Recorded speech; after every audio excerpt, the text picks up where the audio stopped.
The benefits of networking. Una, nakakapag-establish ka ng relasyon sa iba't ibang uri ng tao, mapanegosyante man yan o possible client. Pangalawa, kapag matibay na ang tiwala nila sa iyo, makakapag-generate ito ng mga leads or possible clients. Pangatlo, kapag marami kang connection, marami kang pwedeng matutunan sa kanila along the way. Pang-apat, kapag malawak na ang network mo, for sure, etong mga networks mo na to, magiging long life friends mo din. At sila rin ang mag-motivate sa'yo patungo sa iyong success. Pang-anim, pwede kang makipag-collaborate sa kanila. Whether marketing purpose ba to, o anything na makakatulong to innovate your business.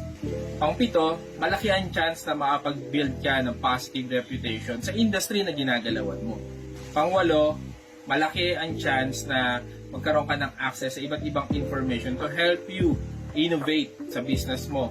Malalaman mo yung mga trends, mga developments, at kung ano pang information na makakatulong sa business mo. Pang-siyam, meron kang access sa iba't ibang contractors, maaari rin sila mag-recommend sa'yo ng mga employees, at syempre magkakaroon ka ng chance to meet more partners sa business mo. And lastly, malaki ang chance mo na ma-develop ang critical thinking mo, na syempre makakatulong sa personal growth mo.